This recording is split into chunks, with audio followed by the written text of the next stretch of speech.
मेरे सामाजिक परिवार के सभी सदस्यों को यथोचित प्रणाम, राम राम। स्वागत है आपका अपने कार्यक्रम HST ज्योतिष में। दोस्तों, पिछले एपिसोड में हमने चर्चा की थी कि वृष लगन की कुंडली में कौन ग्रह का नग पहनना चाहिए और कौन ग्रह का नग नहीं पहनना चाहिए। आज हम चर्चा करेंगे मिथुन लगन की कुंडली में कौन ग्रह का नग पहने और कौन ग्रह का नग नहीं पहनना चाहिए। चर्चा में जाने से पहले मेरी हमेशा की भांति आपसे रिक्वेस्ट है कि जिन लोगों ने अभी तक हमारे चैनल को सब्सक्राइब नहीं किया है, कृपया चैनल को सब्सक्राइब कीजिए, लाइक कीजिए, शेयर कीजिए और कमेंट्स के द्वारा हमें बताइए कि हमारा प्रोग्राम आपको कैसा लगता है।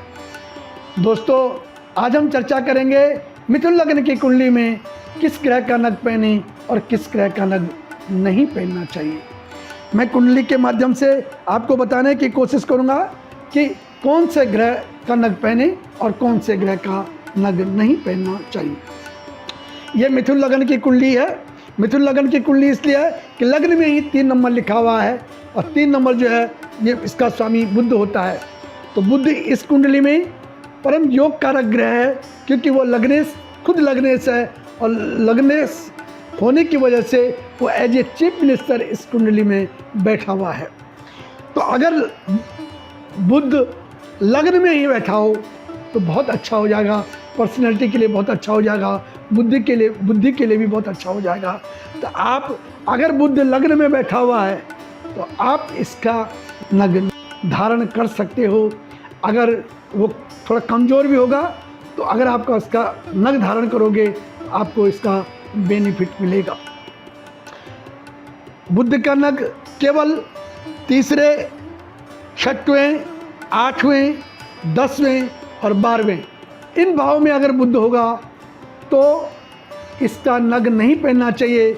बाकी और कहीं भी बैठा होगा तो बुध का नग आप पहन सकते हो। दूसरी बात करेंगे, अगर ये जहाँ पर 7 नंबर लिखा हुआ है, 7 नंबर का स्वामी शुक्र होता है और इसकी दूसरी राशि वृष, यहाँ पर ये 2 नंबर जहाँ लिखा हुआ है 12वें भाव में, ये दोनों राशियों का स्वामी जो है शुक्र है। शुक्र भी इस कुंडली में योग कारक ग्रह है, क्योंकि वो बुध का परम मित्र है। तो अगर शुक्र का डायमंड आप पहन सकते हो, लेकिन शुक्र का डायमंड आप केवल तीसरे भाव में, छठवें भाव में, 8वें भाव में और 12वें भाव में और चौथे भाव में, अगर चौथे भाव में भी यहाँ पर शुक्र होगा डायमंड, शुक्र का नग नहीं पहनना चाहिए, क्योंकि यहाँ पर जो है शुक्र नीच का हो जाता है।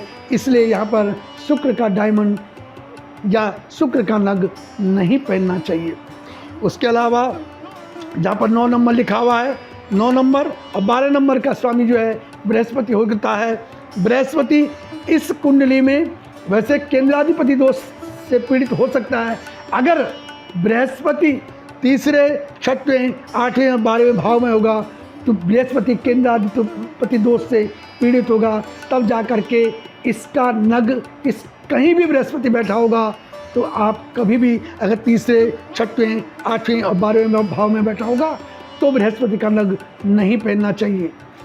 उसके अलावा शनि जो है जहाँ पर 10 नंबर लिखा हुआ है और 11 नंबर लिखा हुआ है, तो 11 नंबर जो है त्रिकोण में शनि को जगह मिली हुई है, इससे शनि यहाँ पर योग कारक ग्रह है। आप नीलम पहन सकते हो, लेकिन अगर 6, 8, 12 में अगर शनि बैठा होगा और 11वें भाव में शनि बैठा होगा, यहाँ पर वो नीच का हो जाता है।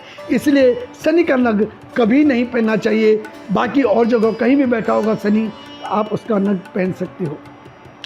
अब मैं आपको बात करूँगा यहाँ पर चंद्रमा का नग इस कुंडली में कहीं नहीं पहनना चाहिए। सूर्य का नग इस कुंडली में पहनना ही नहीं चाहिए। माणिक इस कुंडली में, मिथुन लगन की कुंडली में बिल्कुल नहीं पहनना चाहिए। उसके अलावा मूंगा, इसका स्वामी और इसका स्वामी मंगल है। मंगल का जो रत्न है वो मूंगा होता है, तो मूंगा भी इस कुंडली में बिल्कुल अवॉइड है, बिल्कुल नहीं पहनना चाहिए।